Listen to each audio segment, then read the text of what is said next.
안녕하세요. 안녕하세요. 안녕하세요. 네, 아유, 진짜 오랜만이죠. 오랜만입니다. 한양문고 세입자들 11월인데 우리가 2달 쉬었죠, 2달. 네. 7월, 8월 두 달이요? 네, 두 달을 8월, 9월. 8월, 9월. 2달 쉬니까 방 빼라 그러더라고. 어색해. 쫓겨나지 않으려고 다시 한양문고 세입자들을 시작했습니다. 그래서 여태까지는 그 3권의 책을 각자 소개했는데 좀 단촐하게 가자. 그래서 이건우 도노평론 전문가가 선택한 책을 3명이서 떠들자. 그렇게 해가지고 책 한 권을 소개했는데요. 책 한 권 소개하기 전에 우리가 워낙 오랜만에 봤으니까 네. 각자 지금 어떻게 지내셨는지 최근 동향 들어보도록 하겠습니다. 안희건 선생님부터. 요새 뭐 코로나가 여전히 계속되고 있어서 뭐 그 여름 전에 요새 일상이나 크게 달라진 건 없는데 술자리 횟수는 조금 늘었어요. 그래요? 조금씩 풀리고 있고 그 외에는 뭐 책 만드느라고 저는 뭐 출판사 대표이기도 하지만 또 편집자 한 사람이기 때문에 또 큰 책이 준비가 되고 있어서 큰 책? 예, 두껍다는 거. 대작. 대작. 예, 그래서 한 두세 달 동안 교정 삼매경, 편집 삼매경에 빠져 있었어요. 네. 예. 그 시간이 너무 빨리 가요. 그래요? 예, 예. 네. 그렇고요. 네. 아니 뭐 그러니까 출판사 사장이 책 열심히 만들면 저는 책이나 열심히 읽어야지 뭐 할 일이 뭐가 있겠습니까? 생태계네. 딱 맞네. 그냥 원래 내고 생긴 있고. 대로 하던 대로 그냥 책이나 열심히 읽었습니다. 저는 아주 중요한 사건이 벌어졌잖아요. 그러게 말이에요. 갔다 예, 오고. 예. 1차 백신 맞고 코로나 걸리고 돌파 감염. 네, 돌파감염 경북의 병원에 입원했다가 다시 돌아오고. 영주였나요? 네네네. 영주. 사과를 많이 드셨습니까? 네? 부석사 밑에 사과밭이. 아유 거기 뭐 꼼짝도 못해. 그리고 이제 돌아와서 2차 맞고 우리가 전부 다 2차 다 맞으셨죠. 자, 투명 인간이죠. 2차 예. 맞은 지 한 달도 더 넘었으니까. 그러니까 우리가 모두 완전체 투명인간. 그렇죠. 그래서 저희가 마스크를 벗고 이렇게 물론 이렇게 투명막 쳐놓고 하지만 마스크 벗어서 하는 이유가 이게 완전체이기 때문입니다. 여러분은 마스크 쓰고 들으시길 바랍니다. 우리 스태프들은 마스크 쓰고 일하고 있네. 그러네. 완전체가 아닌가 봐. 네. 제가 이 책을 읽으면서 이 책에 대한 질문이 아니라 불현듯 좋은 책이 뭐지? 좋은 책이란 게 뭘까? 각자 책을 고르는 기준이 있잖아요. 근데 각자가 선택하는 좋은 책의 기준은 뭘까? 이런 생각을 하게 됐어요. 왜냐면 이 책 읽다 보니까 좋은 책이더라고. 그렇죠. 네. 그래서 네.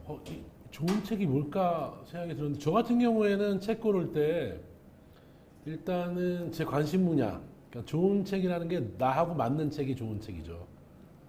그 다음에 두 번째로 제일 신경 쓰는 게 액수. 출판사가 제일 싫어할 말을 하는데 비싸도 사줘야지. 물론 정말 중요한 책은 심지어 안 읽어도 사줘요, 제가. 이건 왜냐면 예의야, 책에 대한 예의. 그렇죠, 사실은. 정말 좋은 책은 이게 구매자들은 그냥 사주는 거로 의무를 다하는 거다. 그래서 그 좋은 책이 우리나라에 계속 남아있기를 바라는 마음으로 후원이죠, 후원. 독서라기보다 후원의 마음으로. 근데 이제 일상적으로 읽는 책을 고를 때에는 물론 리스트 정해놓고 사는 경우도 있지만 나하고 맞는 책, 그 다음에 내 그때 주머니 사정하고 맞는 책. 김경수님 저기 강연 가면 좀 책값 좀 보태서 드려주십시오, 제발. 네. 요즘 돈 풀렸다는데 왜 나한테는 안 오지? 좋은 책이라, 좋은 네. 책. 사실 뭐 좋은 책이라고 생각해서 골라서 읽는다기보단 말 그대로 필요가 크죠. 항상 책 고르는 기준이 앞책이나 뭐 예전에 읽었던 책에 뭔가가 주제가 떠오르고 해서 연관된 걸 찾다 보면 읽어야 될 책이 이제 앞에 나오기 때문에 예, 그래서 읽죠. 이거 되게 좋은 책인 거 막연하게 그러니까 30대, 20대, 30대는 막연하게 좋은 책이라 해서 읽었던 것 같은데 지금은 그렇게는 안 읽는 것 같아요. 다 거의 필요성에 의해서 읽는데 그래도 좋은 책이다 읽고 나서 이건 좋은 책이다라고 판단하는 기준은 내가 좋은 책이라 그러면 사람들이 엄청나게 욕하더라고. 그 책을 그렇죠. 다 그런 거. 취향이 있으니까. 그런데 어쨌든 그래서 좋은 책이라고 생각하는 거는 읽고 나서 끊임없이 이렇게 의문이나 질문을 하게 하고 생각을 하게 하고 그래서 다음 책을 찾아보게 만드는 책들. 그냥 모든 어떤 책이 결론까지 다 있고 더 이상 미궁에 빠지지 않게 그냥 보여주고 끝나고 해답이 있거나 이런 책들은 재미가 없어요. 뻔한 책. 안 읽어도 되고 그런 책은 또. 그래서 이렇게 계속 질문을 떠올리게 하고 생각하게 만들고 그래서 다른 책을 찾게 만들고 하는 책은 굉장히 좋은 책인 것 같고. 약간 네. 뻥인데 지금까지 우리 고르는 걸 보면 본인이 쓰는 칼럼에 적합한 책을 골라줬더라고요. 그래서 우리한테 소개한 다음에 보면 맞아, 칼럼에 맞아. 반드시 나와요. 재활용, 재활용. 순서가 거꾸로 됐어요. 그런 책을 읽어서 칼럼의 일부를 쓰는 건데 하여튼 뭐 그거는 못 쓸 얘기가 요만큼밖에 못 쓰잖아요 칼럼은. 그러니까 그 책을 다시 한번 그래서 같이 읽자 어쨌든 뭐 이랬던 읽어 거죠. 양득하는 그렇죠. 책. 네, 네. 아니 그런데 저 출판사 같은 경우에는 책을 내는 곳이니까 네. 이 책을 내야겠다고 결심할 때 제일 중요한 기준이 뭐예요? 그 문제 제기예요. 새로운 문제 제기. 그러니까 지금까지 시각이 아니고 새로운 얘기를 하고 있다라고 물론 그 얘기가 후진 얘기면 안 되죠. 후지지만 새로운 것도 있잖아요. 맞아요. 하지만 뭐 문제 제기로 의미 있는 문제 제기를 하고 있고 지금까지 여기저기서 나와 있던 시각이 아닌 새로운 방식으로 새로운 문제 제기를 한다 그러면은 그래서 우리 그 4월의 책들이 좀 생겨난 책들이 많아요. 그러네. 좀 알려지지 않은 논지를 책들. 알려지지 않은 주제를 다루고 있고 이런 것들이 많죠. 근데 그것도 한 10년 하다 보니까 이제는 어느 순간에 주류 담론으로 그러니까 선견 지명이 있었다는 이 자화자찬이네. 근데 문제는 주류 담론이 됐을 때 그 책을 내야 되는데 10년 전에 내니 하나도 안 팔려. 10년 동안 고생하고 나서 주로 담론 됐더니 절판되고. 그렇죠. 그런 점이 있어요. 오랜만에 하는데 슬픈 얘기를 기쁜 얘기를 이근호 선생님은 어떤 기준으로 책을 고르세요? 저는 뭐 열탕 냉탕이죠. 뭐 열탕이라는 건 이제 고전이고 냉탕은 이제 오늘 우리 사회 이게 이제 우리라는 게 이제 대한민국도 포함되지만 조금 글로벌하게 바라볼 수 있는 책도. 그러니까 지금 제가 보고 있는 책이 신자유주의 탄생에 관련된 책이고 그러니까 오늘 제가 추천해드린 뉴맥 같은 것도 오늘 우리 글로벌한 그 세상을 좀 바라보는데 도움이 되는 책이니까요. 한때는 어렵고 힘들지만 고전을 읽어가고 있고 또 이럴 때는 또 이렇게 현실을 분석할 수 있는 좋은 또 전망을 주는 책들을 읽고 그러고 있습니다. 네. 냉탕, 온탕. 왔다 갔다. 예, 열탕, 냉탕. 고전은 열탕이니까 온탕이라기보다는 고전은 저도 읽으면서 고전을 면치 못합니다. 이런 거는 편집도 안 되고 지금 생방이라서 이제 하지 말아야 돼. 이럴 때 아재개가 안 하면 언제 해보고. 그러니까 하지 말아야 될 아재개그 중에 거의 랭킹 1위 정도. 고전을 면치 못한다. 야 진짜 그런 얘기 하지 맙시다. 생각합시다. 근데 어쨌든 그 이근호 선생님 선택해주신 뉴맵. 네. 이라는 책이 맨 처음에 내가 딱 책을 딱 받고 나서 화가 났어. 와, 이거 완전히 무슨 듣고 바빠 죽겠는데. 그렇죠. 근데 이게 읽으니까 중독이 돼. 네. 그래서 어느샌가 모르게 세계 대전에 들어간 기분도 들어가고 거의 에너지 전쟁이더만요. 그렇죠. 네. 그래서 왜 책이 뉴맵인지 알겠더라고. 네, 새로운 지도가 짜여지고 네. 있는데 이런 새로운 지도에 대한 정말 어찌 보면 거의 그 속으로 들어가서 다큐멘터리스트 기자가 기사문을 쓰는 것처럼 그렇게 아주 세세하게 잘 쓰여진 책이거든요. 네. 이 책을 소개하게 된 경위는 얘기한 것 같고 이 책을 한번 브리핑해 주시죠. 예. 이 데니얼 에긴인데요. 이 사람은 황금의 샘이라는 저작으로 되게 유명한 사람이에요. 이미 국내에도 많이 알려졌고 석유와 관련된 에너지 가운데 석유와 관련된 측면에서는 뭐 세계적인 저자죠. 황금의 샘은 뭐 전 세계적으로 엄청나게 팔렸고요. 이 뉴맵이라는 것은 이 부제가 좀 길지만 정확하게 책 주제를 드러내고 있는데 에너지 기후 지정하기 바꾸는 새로운 패권 지도. 최근에 그 좀 국제 뉴스를 보셨으면 유럽의 그 천연가스 값이 올랐다는 얘기를 들었을 거예요. 네네네. 천연가스 값이 오르면 두 가지 이유가 있는데 하나는 추웠어요. 가을, 보통 좀 춥잖아요. 유럽도 좀 추웠고 그다음에 또 하나가 풍력 발전이 양이 줄었어요. 이제, 바람이 안 부니까. 그 재생에너지는 이제 가널성이 문제잖아요. 저장이 안 되니까. 그러면서 이 천연가스를 많이 써야 되는데 유럽에 가는 천연가스가 독일 아니 저기 러시아 꽤 많잖아요. 그렇죠. 러시아 파이프. 러시아가 조금 잠갔어요. 말하자면 석유관을. 그래서 가격을 올리려고. 인위적으로. 인위적으로. 그러니까 이제 그 출하량을 줄인 거죠. 그러면서 상당히 이제 유럽에서 천연가스 값이 많이 올랐어요. 이런 거를 이제 보게 되면 유럽의 에너지는 러시아하고 관련이 있는데 이 책에 보면 많이 나오지만 미국이 러시아에서 그 파이프 까는 거를 반대했거든요. 네네. 반대한 이유가 유럽을 러시아가 자주지할 수 있다 했는데 좀 그런 면이 보이죠. 에너지적으로. 에너지적으로 이제 그런 면이 보이고 하는데, 그러니까 오늘 우리가 전 세계 차원에서 벌어지는 에너지 관련된 모든 것들을 이 책을 보면 다 해명이 돼요. 한눈에 다 파악이 되는 거죠.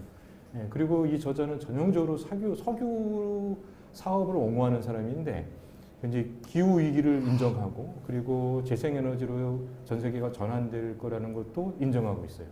그러니까 객관적 사실에 엄정한 사람이죠. 자기의 가치관을 강요하지 않고 그런 측면에서 많은 분들이 이 책을 좀 읽으신 분들이 그 황금의 샘보다는 좀 못 미치지만 이 책을 읽으면 그 국제 에너지 문제에 대한 전문가가 되는 것 같은 그 지식을 준다 이런 말씀 모두 동의하고 있거든요. 그러니까 상당히 중요한 에너지 문제에 대한 세계적 시야를 갖추게 하는데 되게 좋은 책이죠. 네.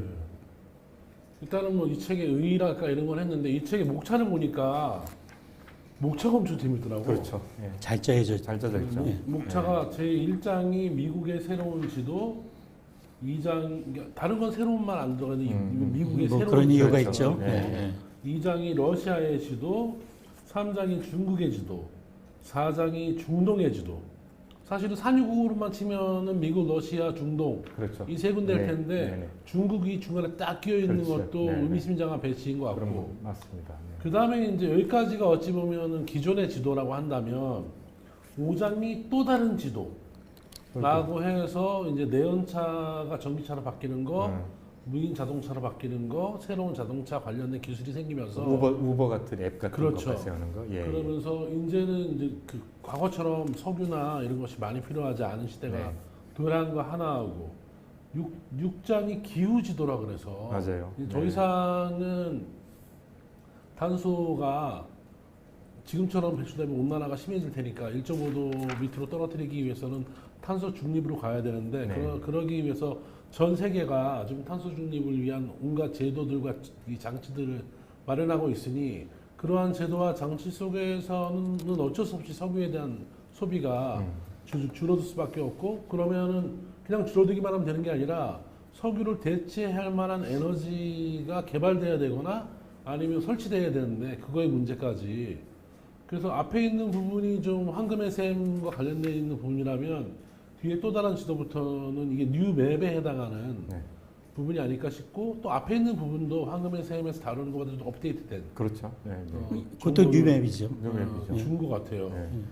이 책에서 제일 앞장에 미국이 나올 수밖에 없는 게 세일 혁명 때문에 그러잖아요. 네네. 그러니까 이제 미국에서 그러니까 아주 쉽게 설명하면 좀 얕은 지층에서도 석유와 천연가스가 발견이 됐다는 건데 사실 그래서 환경 오염에 대한 그 경고가 많았고 실제 환경도 일으켰고 그럼에도 미국이 이제 그 오랫동안 석유 수입국이었는데 이제는 석유를 수출하고 그다음에 천연가스를 특히나 많이 수출하게 되는 상황이 됐죠. 그래서 전체 에너지 시장을 뒤흔든 게 세일 혁명이다. 그래서 미국이 가장 먼저 나오고요. 이거를 전제로 쓸 때 우리가 굉장히 주의 깊게 볼 게 러시아와 중국의 지도예요. 그러니까 그 남중국해 긴장 사태라는 걸 우리 잘 알고 있잖아요. 사실은 이게 중국으로 가는 석유 수송로를 미국이 언제든지 차단할 수 있다는 해로. 예, 그런 세계 전략의 일환이니까 중국은 남중국해로 지나지 않는 특히 그 가장 중요한 게 왜 그 말레이시아하고 싱가포르, 인도네시아하고 말레이시아 사이에 있는 해협을 지나와야 되잖아요. 네네네. 거기를 지나와서 남중국해를 지나오는 중동에 의존되어 있는 석유 자원이 미국의 해군력, 이 책을 보면 중국이 얼마나 미국의 해군력을 무서워하는지를 알 수 있죠. 네네. 그러니까 얼마든지 남중국해를 미국의 해군력이 장악해서 에너지 숨통을 조일 수 있고 그게 중국을 아예 근간을 뒤흔들 수 있다 생각하니까 중국이 이제 그 러시아를 통해서 엄청난 지금 밀월 관계를 에너지 밀월 관계를 이루잖아요. 그리고 푸틴하고 그 시진핑이 거의 뭐 친구처럼 지내고 이제 있는. 붙었더만요. 네, 완전히 우호 관계가 사실 이게 중국 소련이 국경 전쟁 이후에 굉장히 사이가 안 좋았는데 맞아. 서로의 그 에너지 정책, 그러니까 러시아는 에너지를 팔고 그다음에 중국은 이제 에너지를 사는 대신 자본이나 소비재를 파는 이 관계를 확고하게 해서 중국이 이제 미국의 압박 속에서도 경제 성장을 계속하겠다 하는 전략을 짜고 있는 거죠. 그래서 미국 특히 이제 그 소련하고 중국 지도는 반드시 봐야 돼요. 이게 왜냐하면 남중국해 봉쇄는 반드시 우리도 영향을 미치는 문제거든요. 그런 측면에서 중국이 이걸 어떻게 대처하고 있고 그런 차원에서 우리는 또 어떻게 이걸 전망해야 되는지에 대한 힌트들이 많이 들어가 있으니까 러시아하고 중국의 지도는 꼭 봤으면 좋겠고 사실 뭐 중동은 복마전이라 우리가 그동안 뭐 봤던 중동에 대한 모든 그 전쟁, 혁명, 쿠데타 이런 얘기가 총정리돼 있는 셈이죠. 예. 그래서 한번 좀 보시면 예, 좀 중동의 에너지와 관련된 역사가 좀 총정리되는 그런 면도 있습니다. 이 책이 지금 이제 그 생산 대국으로서의 빅3 그러니까 미국, 러시아, 사우디아라비아. 뭐 사우디아라비아는 이제 범중동이라고 이제 볼 수 있겠는데 쿠웨이트 같은 데도 있으니까 그 빅3에다가 중국은 사실은 에너지 생산국으로서의 강국은 아니잖아요. 근데 이 네 개의 지역 내지 나라가 그 한 장씩을 차지하고 있는 거는 한 챕터씩을 차지하고 있는 거는 중국은 소비대국이라는 거죠. 에너지 소비대국. 그러니까 미국은 생산대국이자 소비대국이고 러시아는 생산대국. 그다음에 중국은 생산은 미약한 소비대국이고 또 중동은 또 생산대국이고. 그럼에도 불구하고 네 군데가 이렇게 각 장을 차지하는 거는 결국은 생산하고 소비의 연결고리가 어떤 방식으로 그 지구상의 강대국끼리의 패권의 지도를 어떻게 바꾸고 있고 그려나가고 있는가. 그러니까 20세기에는 가령 중동과 뭐 러시아 정도가 생산국으로서의 그 절대적인 지위를 갖고 있었고 다른 데는 다 소비국으로서 의존적이었고 거기에 맞춰서 전 세계 그 정치적인 지도 패권이 일방적으로 결정이 돼 있었다면 지금 굉장히 다변화돼 있고 또 말 그대로 미국은 20세기 초에는 생산 대국이었다가 소비가 많아지면서 순수익국으로 바뀌었다가 21세기 들어오면서 셰일 혁명, 셰일 가스와 셰일 오일의 발견 때문에 다시 생산 강국의 위치를 차지하면서 그걸 이용해서 러시아를 견제하고 중국의 어떤 경제 성장이라든지 이런 것들을 제어하기도 하고 뭐 풀기도 하고 하는 식으로 개입을 하려고 그러고 그러면서 지금 판도가 굉장히 역학관계가 굉장히 파노라마처럼 아주 바뀌어버렸잖아요. 네. 20세기 지도로는 이해할 수 없게 그런 전체적인 그림을 석유, 천연가스 이런 몇 가지를 가지고 전체 지도를 패권 지도라는 것, 지정학 정치 지도를 다시 볼 수 있게 한다는 것 그게 이 책의 굉장히 좀 아주 장점이라고 얘기할 수 있을 것 같고요. 나는 맨 처음에 미국 볼 때 셰일가스라는 말 셰일가스. 셰일 석유, 예. 셰일가스. 그래서 이게 뭔가 셰일. 여태까지는 이제 그 석유나 가스가 굉장히 깊은 곳에서 그러니까 어디 보면 대동맥을 빨대 꽂아가지고 뽑아내는 것 같은 거라면 이거는 거의 실핏줄에 빨대 꽂아가지고 나머지 피드를 쪽쪽 뽑아야 되는 지구로 치면 그래서 거의 뭐 고갈시키는 뭐 이런 개념인가? 반드시 그런 건 아니에요. 그래서 어쨌든 비유컨대 맞아요. 상상을 해야 네, 네, 되니까. 네. 왜냐하면 폐정, 그러니까 다 유전인데 이미 기름이 안 나오는 데를 다시 발굴했더니 나오는 거예요. 그러니까. 다른 층을 발굴했더니. 그러니까 네, 깊은 네. 층이 아니라 얕은 층에 얕은 층. 남아 있는 네, 네. 그걸 그냥 다 잔여분을 찾아내는 쫙 거죠. 뽑아내는 건데 이게 엄청난 양이 미국 안에 있는 거잖아요. 그래서 미국이 여태까지는 사실은 중동을 그렇게 지배하려고 했었던 이유 중에 하나가 안정적으로 이제 석유를 공급받기 위해서 한 건데 그거를 능가하는 양의 석유가 매장돼 있으니까 이걸 미국이 이제 무기화할 수 있는 셰일가스라든지 세일 오일 같은 경우를 무기화할 수 있는 어마어마한 무기가 미국한테 쥐어져 있는 그렇죠. 있는 거죠. 네. 그래서 저자가 아예 뚜렷하게 얘기하잖아요. 지금 빅3라고 에너지 패권을 갖고 있는 나라는 미국, 러시아, 사우디아라비아.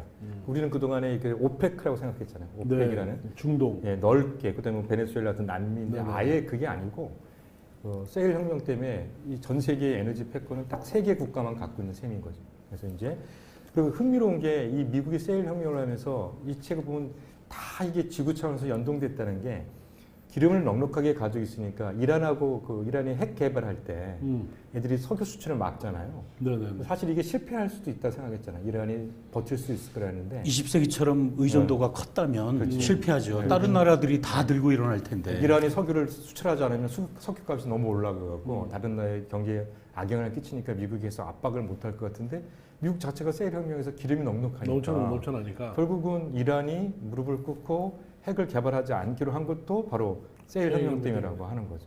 그러니까 이런 것들이 상당히 우리가 전 세계에서 그러니까 우리는 이제 정치적인 문제로 바라봤는데 그게 아니라 에너지 부분에서 이미 우월권을 확보한 미국이 세계 전략을 어떻게 짜고 있는지를 정확하게 이해하는 데 도움이 되는 거예요. 그러니까 약간 그런 느낌이 들더라고. 이게 보통 생물권으로 치면 식량을 지배하는 자가 네, 세계를 그렇죠. 지배하리라. 그렇지. 네. 약간 예. 생명권으로 치면 그런 거잖아요. 근데 이제 근대 산업권으로 치면 석유를 지배하는 자가 세계를 지배하리라. 예. 이게 굉장히 큰 패러다임이잖아요. 근데 여태까지 우리는 이제 식량이나 석유 이런 차원으로 국제사회 질서를 본 적은 없잖아. 그렇죠. 대통령이 네. 누가 뽑혔느냐, 뭐 진보냐, 뭐 보수냐 그렇죠. 네. 이런 식으로 이제 대통령이나 정치적 성향에 따라서 이게 되게 좌우될 것 같이 봤는데 제가 이 책을 보고서 가장 깜짝 놀란 거는 야 진보 보수가 뽑히는 것보다 더 중요한 게 식량이나 에너지를 우리가 어떻게 확보하고 있는가를 아는 거가 아무리 진보 대통령이 뽑혀도 그냥 한 방에 가겠구나. 에너지나 식량을 막아버리면 특히 중동 역사 보면 그러니까 얼마든지 가능하다는 걸 알 수가 있어요. 그래서 심지어 내가 중동 지도 보면서 네. 중동의 이 가난해서 이렇게 뭐 저항하는 근본적 저항을 하는 세력이 약간 감정이입이 되더라니까. 우리나라 예를 들면 우리나라 어떤 제조업 분야 가령 조선업이 우리나라 조선업 중에서 부가가치가 제일 높은 게 LNG선 LNG선이죠. 만드는 거잖아요. 네. 엄청나게 비싸기도 하고 아주 고기술이 네. 요구되니까. 근데 가령 우리가 그냥 상상을 해보는 거죠. 가령 러시아하고 사우디가 오일 생산량을 엄청나게 늘려. 그래서 미국이 그 셰일 오일도 있지만 셰일 가스도 있잖아요. 셰일 가스는 LNG로 만들려면 이제 액화를 시켜야 되잖아. 가스니까. 액화를 시켜서 지금 수출을 하고 있는데 대부분은 이제 국내 소비하지만 수출을 하고 있는데 가령 그걸 막아. 뭐 정치적 이유로 중국을 견제하려고 수출을 뭐 금수를 해. 그러면은 이제 중국이 사우디라든지 러시아로부터 더 오일을 더 많이 가져오거나 천연가스를 더 들여올 거 아니에요? 그럼 우리나라는 LNG선의 수요가 확 낮아져. 끊어지겠지. 왜냐면 예를 들면 수출을 해야 되니까. 예. 네. 그러면서 조선업, 경남을 비롯한 이 일각의 어떤 호텔이나 경제가 이런 데가. 팍싹 주저앉는 거예요. 노동자들이 갑자기 뭐 우리가 잘못한 것도 아닌데. 구조조정이 들어가.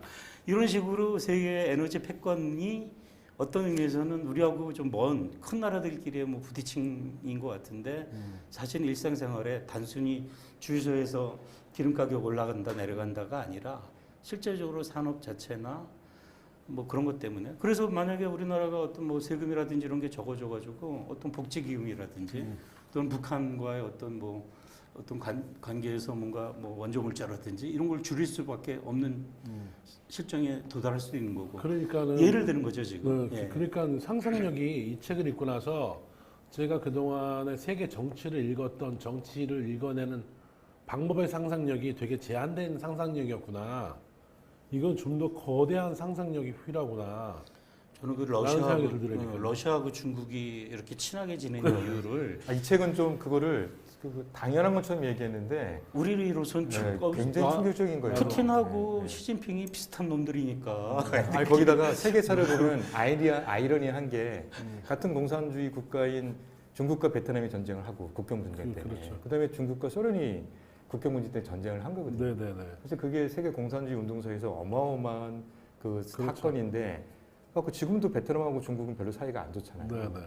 그런데 지금 중국과 러시아가 거의 뭐 이거는 뭐 혈맹 이상의 보세요. 관계를 맺고 그러니까 있어요. 어제 적국이 오늘의 혈맹이니까. 그러니까. 러시아에서 유럽으로 가는 천연가스가 그 천연가스 수송망 배관 그걸 통해서 우크라이나를 거쳐서 그렇지. 예. 이제 유럽으로 가던 게 우크라이나가 그 그래서 딴지 러시아로부터 독립하려고 그 하니까. 그러니까 독립은 했지만 이제 영향권에서 벗어나려고 에너지 주권을 부르짖으면서 사이가 안 좋아지니까 우회로 러시아가 들어가구나. 불안하니까 발트 그러니까 우회 발트 쪽으로 해서 독일로 들어가는 우회 경로를 만들기 시작하니까 유럽하고 미국은 한 통속인 줄 알았는데 미국이 발끈하고 그걸 반대를 하기 시작했는데 유럽이 왜냐하면 찬성하잖아. 자기들의 에너지 패권이 유럽하고 러시아하고 붙어버리면 미국은 거기서 힘을 좀 발휘할 수 힘을 발휘할 수가 없으니까 그걸 방해하기 시작하니까 러시아는 이거 안 되겠다 그래서 동진 정책을 취해서 시베리아 이쪽 이 시베리아 동부로 그 파이프로 옮기죠. 에너지 뭐 채굴과 파이프를 그쪽으로 옮겨서 네, 네. 중국으로 공급선을 넓힘으로써 계속 에너지 주권을 어떤 식으로든지 지키겠다. 이렇게 해서 근데 이게 지금 러시아 동진이 중국하고 친해지는 방송을 계기가 되는 거예요. 보시는 분들은 무슨 말인가 좀 하시긴 할 텐데. 아니 무슨 말인지 하고 아니 저 인간들이 여태까지 저런 말을 한 번도 한 인간이 아닌데 갑자기 뭐 전 세계 파이프망을 얘기하고 막 에너지 얘기하고 이렇게 정말 우리도 한 번도 우리 입에서 이런 말을 평생 담아본 적이 없는 말을 이렇게 막 할 수 있는 이유가 이 책을 보니까 그냥 빨려 들어가서 이게 얼마나 중요한 거구나 라는 걸 알게 되더라고요. 그래서 이 책은 두끼도 두끼지만 두끼에 상응하는 엄청난 해안을 주는 책이다. 1대1로도 그렇고요. 중국의 1대1로. 또 재밌는 게 이 책에 이제 또 트럼프 때 왜 유럽으로 가는 파이프라인 반대했잖아요. 바이든도 반대했어요. 그런데 그걸 메르켈이 마지막으로 단판을 져서 개통이 됐어요.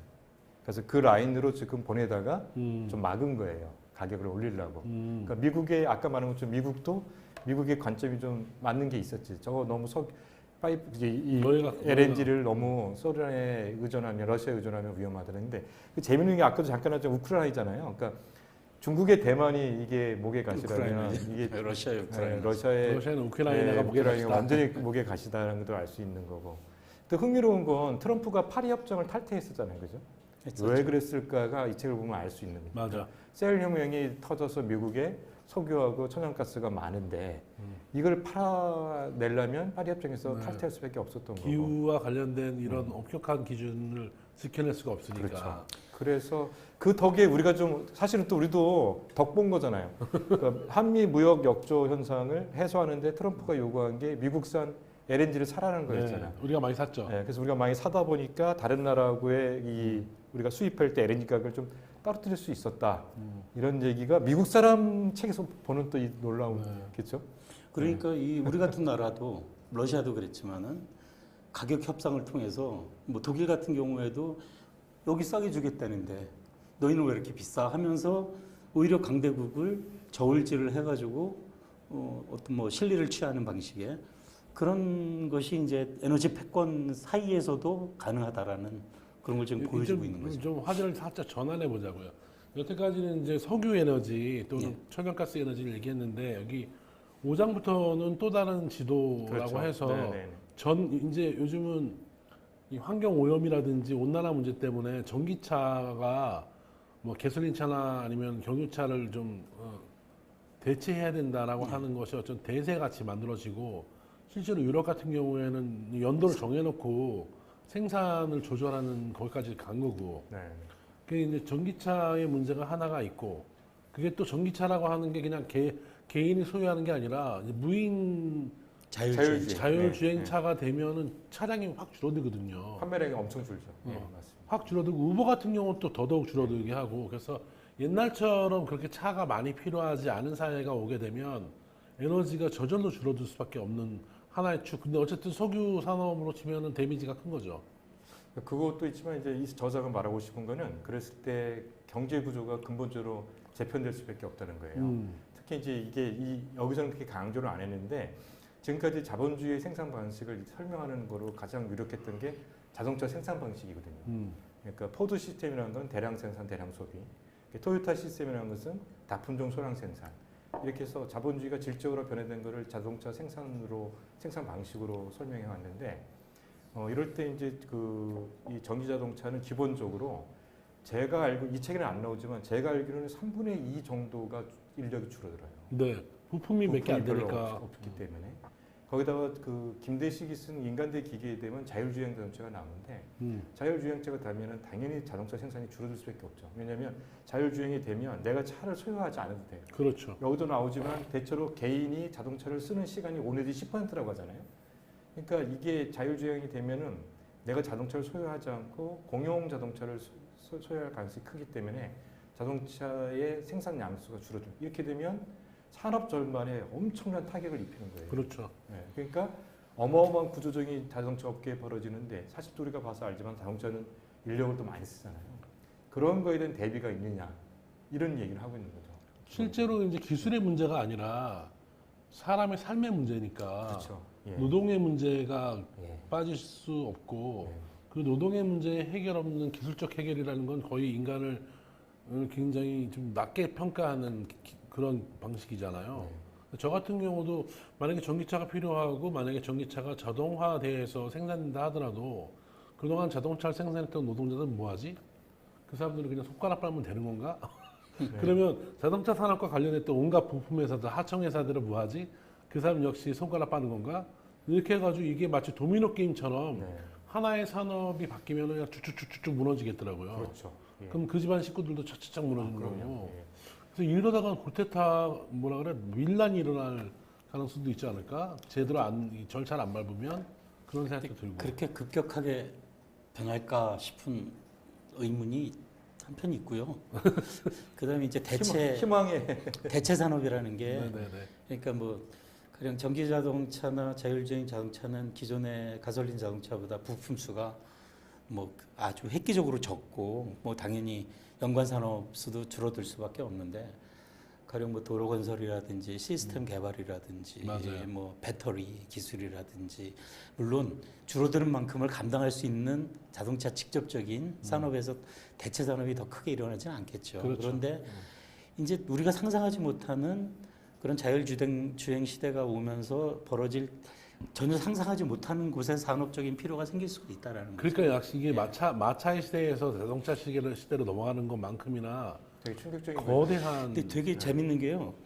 석탄이 1950년대까지 언제까지라 그러더라? 1970년. 70년까지도 전 세계 에너지 맞아, 50%를 맞아. 차지하고 맞아. 100년 이상 뭐 거의 200년 동안 그리고 석유가 50%를 넘어선 게 20, 30년 안. 뭐 최근이잖아요. 그러니까 우리는 100년 전부터 시작됐다고 봤는데 그 정도로 에너지 전환이라는 게 굉장히 느리고 왜냐하면 에너지가 단순히 그렇죠. 에너지 바꾸는 게 되는 게 아니라 뼈와 살까지 다 바꿔야 돼요. 공장이 완전히 다른 방식으로 새로운 공장이 세워져야 되는데 그게 한 도시 규모가 아니라 전 세계 규모로 그런 식으로 바뀐다라는 거는 어마어마한 일이라는 거죠. 근데 조심할 거는 네. 자동차 산업에 큰 변화가 오면은 그 분야에서 일하셨던 노동자들이 일자리를 잃는 게 굉장히 결정적이에요. 물론 다른 그렇죠. 자리가 생긴다 해서 전환이 안 되거든요. 네. 맞아. 그러니까 그래서 지금 기후 위기와 관련된 담론 중에 정의로운 전환이라는 말이 나오는 거예요.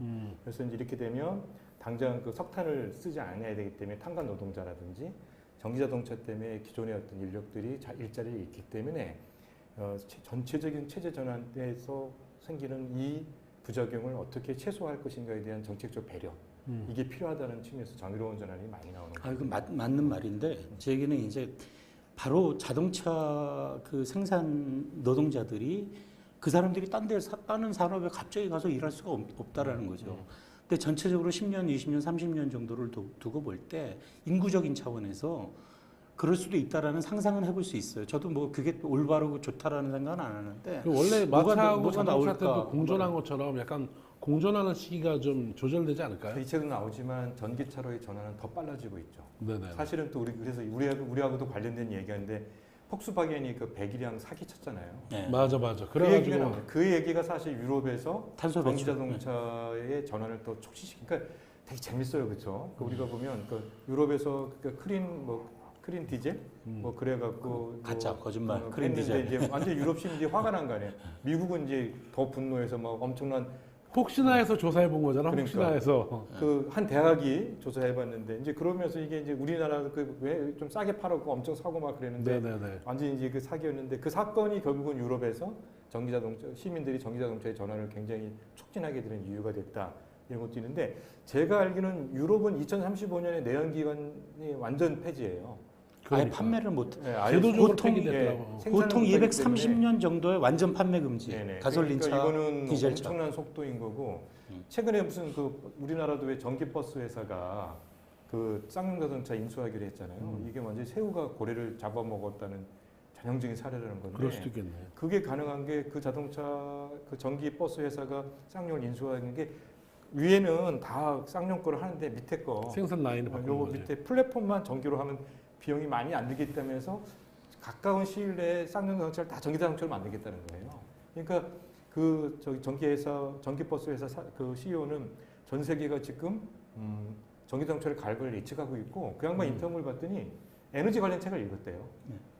그래서 이제 전기 자동차가 대세일 수밖에 없다는 걸 알고 본인이 하던 사업에서 번 돈을 다 그 중국으로 넘어갔던 국내 자동차 버스 회사를 인수했다는 거거든요. 그러니까 제가 볼 때는 이거는 거스를 수 없는 대세인 거죠. 그리고 또 재미있는 건 우리나라는 수소 얘기가 많이 나오잖아요. 네네. 근데 이 책에는 수소 얘기가 거의 없어요. 네. 아직은 좀 전기 자동차에 비해서는 네, 아직은 네. 좀 기술적인 여러 수준이 가지로. 뭐라 말할 수 없는 단계여서 그런 것 그래서 같다는 그것도 생각이 좀 들어요. 주목하고 네. 그러니까 우리는 국내에서 수소 얘기가 많이 나오는데 그렇죠. 수소에 엄청나게 네. 투자한다고 나오죠. 세계적인 시야를 갖고 있는 사람은 수소 얘기보다는 전기 자동차 얘기가 더 많다. 이것도 좀 관심 있게 볼 필요가 있더라고요. 이런 생각을 하게 되는 거예요. 그러니까 현재 인간의 이동 능력, 경제적인 이유든 뭐 산업적인 뭐 이유로 인간의 총 이동 능력이라는 게 있는데 그것을 이제 가솔린차와 디젤차들이 다 감당을 하고 있죠. 근데 그 전기차로 그 이동 능력의 총량을 그대로 둔 채로 전기차로 그걸 대체할 수 있는가?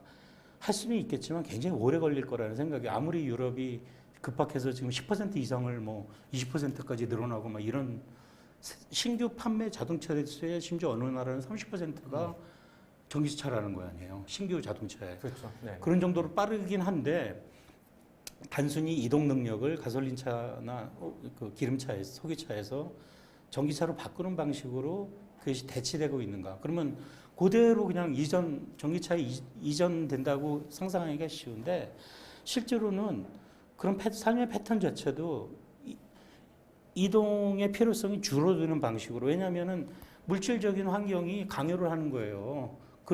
그만큼 이동할 수 없다 이제는 다른 방식의 경제적인 활로를 찾아야 된다라고 강요를 하면은 우리가 일을 보고 출퇴근하는 방식이라든지 전기차가 단순히 들어오는 게 아니라 그런 방식까지도 바꿀 수 있다라는 거죠.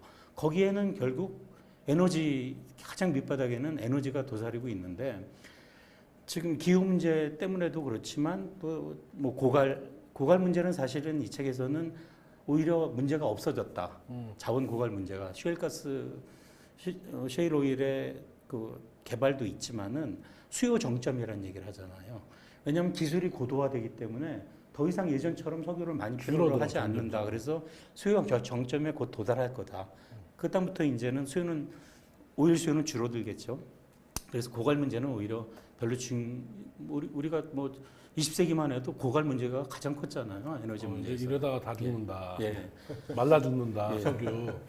그렇게 바뀌고 있는데 바닥에는 결국 에너지 전환 문제가 있는 거예요. 전기 자동차의 눈으로 보이는 이동 능력이 어떻게 대치될 것인가 아니라 전기로 대치가 된다라는 거는 지금 화력 발전이 전부 석탄이잖아요. 압도적인 수치가 석탄인데 그걸 석유 화력이 많지가 않아요. 그러면 석탄 발전소를 석유 발전소로 바꾸지 않잖아요. 네. 원자력 아니면 대체 에너지야 결국은 그렇지. 전기 생산은. 근데 원자력은 지금 뭐 여러 가지 문제가 있으니까 대안으로 지금 선택되지 못하고 있는 상황이고 그럼 대체 에너지가 이제 뭐 태양광이라든지 풍력이라든지 이런 그 뭐 선순환 뭐라 그러죠? 무슨 순환 에너지라 그러죠?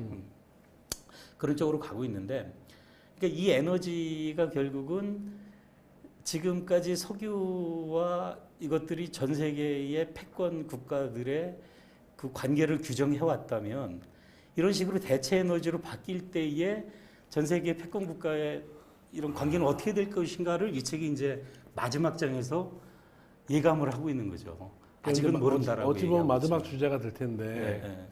지금 이제 우리로 치면은 기후 위기, 그다음에 탄소 중립 이게 전 세계적 이슈이기 때문에 실제로는 이 기계적인 변환, 예를 들면 무슨 에너지에서 무슨 에너지의 기계적인 변환의 문제가 아니라 실제로 우리의 생활 패턴이라든지 생활 방식에 대한 근본적인 성찰을 해야 된다라고 하는 한편으로는 생활의 변화의 측면이 하나 있고 또 하나는 이건 이제 어찌 보면은 그 기후 위기와 관련된 것일 수 있는데 또 한편으로는 이제 그렇게 변화했을 때 기존의 패권을 장악하고 있었던 각국들이 순순히 시대가 이렇게 됐으니 이렇게 가야 될 것 같습니다라고 순순히 따라와 줄 것인가 아니면은 우리가 몇 가지 시나리오 그릴 수 있잖아요. 전 세계의 모든 나라들이 평화적으로 기후위기에 공동으로 대응하면서 가장 멋지게 에너지가 선순환될 수 있는 에너지로 변환되는 세계가 올 것이다. 이게 유토피아죠. 유튜브에서.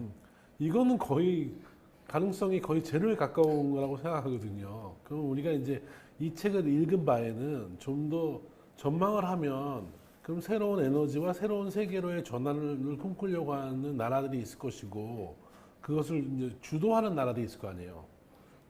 내가 보기엔 현재로 지금 유럽인데 주도하는 나라와 그런 유럽의 주도권에 반발하면서 자기의 구주도권을 장악하려고 하는 미국이나 러시아나 아니면 중동, 사우디아라비아 이런 에너지 강국들의 저항이 나는 만만치 않을 것 같거든요. 근데 이제 이제 큰 문제는 2050년에 이제 탄소 중립을 하기로 전 세계가 협약을 했으니까 미국이 바이든 때 다시 돌아왔고 가야 되는 건데 그럴 때 가장 중요한 거는 우리가 놓치고 있는 건데 석탄, 석유는 당연히 탄소가 발생하니까 안 써야 되지만 천연가스는 괜찮겠지 하지만 천연가스도 탄소가 그렇죠. 배출이 돼요. 석탄은 적지만 그래서 2050년까지는 당연히 석탄이 석유가 천연가스 쓰면 안 되게 돼 있거든요. 그러니까 제가 우연하게 에너지 관련된 자료를 보니까 우리 그 도시가스 있잖아요. 그 도시가스 쪽 사람들도 준비하고 있더라고요. 에너지 전환 문제를. 그러니까 그거를 수소로 바꿔야 된다. 천연가스를 못 쓰게 되니까 그런 고민을 할 정도로 지금 우리가 그러니까 땅에서 파낸 모든 것들은 쓰면 안 되는 상황이 되거든요. 그러면 이제 재생에너지인데 그래서 이 책에서 제가 놀란 게 이 저자는 굉장히 석유 산업에 대한 옹호론자인데도 불구하고 석유주의자인데도 이 책에서 그 재생에너지가 주류 에너지가 됐다라고 딱 네. 제목을 정해놓잖아요. 그러니까 그게 분명한 거고 그랬을 때 이게 이제 아마 이제 이 책에서는 그렇게 얘기하지 않는다. 이 책과 함께 읽어볼 만한 책이 그리드라는 책이거든요. 그리드라는 책인데 이게 송전망이란 뜻인데 그게 이제 문화인류학자가 썼어요. 미국의 문화인류학자가 그래서 전기와 관련된 모든 문화인류학적인 얘기를 다 하고 있다 보시면 되는데 문화인류학의 범위가 엄청 넓은데 거기 마이크로 그리드라는 말이 나와요. 그래서 왜냐면 도시면 도시 가장 좋은 게 병원이나 대학 캠퍼스 같은 거죠. 그게 자율적으로 생산할 수 있는 자급자족하는 생산 능력이에요. 저자도 그런 쪽을 좀 보고 있는 거죠. 사실은 그렇게 가야 된다. 마이크로 그리드로 가야 된다. 그래서 그럴 때 그 그리드의 구성은 하나가 아니라 대단히 위험하기 때문에 지금 당장 유럽이 너무 폭력에만 그렇죠. 이게 바람이 안 불어. 바람이 안 불고 실제로 그리드라는 책의 첫 앞에 부분이 뭐가 나오냐면 이 책에도 보면 캘리포니아 지역이 되게 재미있죠. 네네. 그러니까 미국의 굉장히 다양한 의미의 좌파들은 다 캘리포니아 살아요. 에너지 좌파들도 캘리포니아에 있어서 캘리포니아가 가장 폭력 발전했거든요. 근데 어느 날 이렇게 수력 발전소가 있는 데다가 풍력 발전을 세웠는데 에너지 생산이 제로야. 바람이 한 톨도 안 분 거죠. 그 시기에 놀랍게도 그럴 수 없는 거잖아요. 그렇게 막 전기가 많이 생산되던 그 풍력 발전소에서 제로가 돼버리는 거니까. 용량하고 실제 발전 총량하고는 완전히 다르다는 거잖아요. 그러니까 이제 그래서 나오는 게 이제 구성의 다양성이거든요. 그러니까 앞으로도 재생에너지 탄소 중립을 위해서 하이브리드. 그렇죠. 그렇게 가야 된다는 건데 이 책에도 나오지만 그래서 제일 중요한 지금 이번에 리튬 전지 개발한 과학자들이 노벨상 받았잖아요. 그래서 석탄에서 벗어날 수 있는 길을 열어줬다. 그리고 보면 그 테슬라가 최초는 아니지만 대중적인 전기자동차를 만들 수 있었던 게 우리 휴대폰에 쓰는 리튬 그걸 계속 전지를 중복시켜가지고 이렇게 엮어서 했다는 게 나오잖아요. 그러니까 리튬 전지를 개발한 사람이 노벨상을 받듯이 앞으로 노벨상을 받을 수 있는 분야가 명확해요. 뭐냐면 네, 새로운 에너지 에너지 저장 장치. 저장 장치. 풍력이나 태양광에서 발생한 전기를 저장해서 그게 이제 그 장기 저장이지 그냥 그렇죠. 저장이 아니라. 그래서 그게 어려운 게 뭐냐면 그러니까 댐 규모의 지금 우리가 말하는 댐 규모의 저장을 할 수 있어야 된다는데 이 책에는 안 나오는데 제가 쭉 찾아봤더니 뭐 이렇게 많이 찾아봤어. 이게 재밌잖아요. 그러니까 이것저것 아까 좋은 책은 궁금한 게 많아지잖아요. 지금의 그 전기 저장 장치보다 가격이 30%만 싸져도 괜찮다는 얘기가 있더라고요. 그런 게 있어요. 그러죠. 난 전기차 사려고 해도 배터리 교환할 때 들어가는 비용이 만만치가 않더라고. 그게 거의 지금 착각하더라고요. 3,500만 원이다. 뭐 싼 게 착각하더라고. 3,500만 원이면 한 1,500만 원 정도가 한 100만 원쯤 하면 내가 교체할 텐데. 절반 정도가 배터리 가격이잖아요. 그렇죠. 전기차. 예, 어쨌든 보시다시피 이 책은 책의 두께만큼이나 이렇게 우리가 좀 수다스럽긴 하지만 이렇게 수다스럽진 않거든요. 근데 이렇게 수다스럽지 않은 우리들을 굉장히 다양한 차원으로 스케일 크게 수다를 떨게 만드는 책이 분명합니다. 그래서 이 뉴맵, The New Map이라고 하는 이 책은 수다를 못 떠는 사람도 떠들 수밖에 없게 만드는 그런 의미에서 아는 것만큼이나 엄청나게 많은 질문을 던지는 그러한 책이라고 저는 생각합니다. 그래서 각자 이 책을 읽고 나서의 소감을 짤막하게 하시고 이 책을 난이도랄까 뭐 이런 거를 별 5개가 제일 쉬운 거로 한다면 어느 정도로 제일 어려운 거로 한다면 어려운 거로 어려운 걸 한다면 어느 정도 되는지 한번 이 책을 읽으면서 아주 좀 다르게 느꼈던 게 한 가지가 뭐냐면 쭉 읽다 보면 오히려 에너지 생산국이든 에너지 소비국이든 에너지 의존성을 탈피하기 위해서 끊임없이 에너지 확보를 하려고 그래요. 예? 맞아요. 그게 패권 전략인 거죠. 예, 그러니까 에너지에 휘둘리지 않는데 에너지에 휘둘린다는 것은 다른 나라에 의해서 생산국에 의해서 휘둘린다는 얘기니까 심지어는 생산국조차도 자기들이 생산하는 것에 경제가 의존해서 왔다 갔다 하지 맞아. 않도록 맞아. 끊임없이 그거를 이제 의존성을 탈피하려고 그러거든요. 짧게 하라고 했는데 예. 사이즈. 그러니까 그런 이제 그 얘기를 해야 돼. 그래 그래서 하자. 거기서 바로 대체 에너지라든지 에너지의 다변화라든지 이런 것들이 어떤 의미에선 이런 좀 불공정하고 부정의한 세계 패권 지도에서 완화되고 순화되는 그런 길로 가는 길이 이어서 대체 에너지가 단지 경제적인 에너지 개발의 문제가 아니라 우리 정치적인 역학관계나 지구 자체 평화의 문제하고도 연결될 수 있다라는 생각을 이 책에서 하게 되더라고요. 아 철학자스러운 말씀이시네요. 그렇잖아요. 네. 그래서 별 몇 개? 별 5개 중에서 3개 반. 좀 어렵다 이게 살짝 난이도로는 3, 3개. 가치로는 4개, 4개. 그렇죠. 흥미도로는 흥미도로도 4개. 4개. 오케이. 네. 네, 전 사회자 존중주의자라 네. 이해하게 하고 전망하게 한다. 네, 난이도는 2개 정도밖에 안 되고요. 맞아요. 네, 흥미도는 별 5개. 음. 그 정도 보셔도 될 것 같습니다. 저는 이 책을 다 읽고 나서 내가 이런 책을 읽다니. 정말 생전 처음 보는 종류의 책인데 그리고 또 한편으로 내가 이런 책을 왜 안 읽었다니. 2가지에서 나가 놀랐어요. 그래서 앞으로 정말 이게 전망이라고 한다면 좀 작은 그림 말고 큰 그림도 세계적인 큰 그림도 좀 그려가면서 살아야겠구나 라는 생각이 들었고요. 난이도는 정말 동화책 다음 수준 뭐 그냥 한글만 읽을 수 있으면 정력만 있으면 쭉 읽을 수 있는 한 2 정도 별 2개 정도고 흥미도는 5개에서 6개로 넘어갑니다. 저는 별 5개밖에 없는 게 안타까울 뿐이야. 그렇죠. 네, 그래서 저는 별 7개.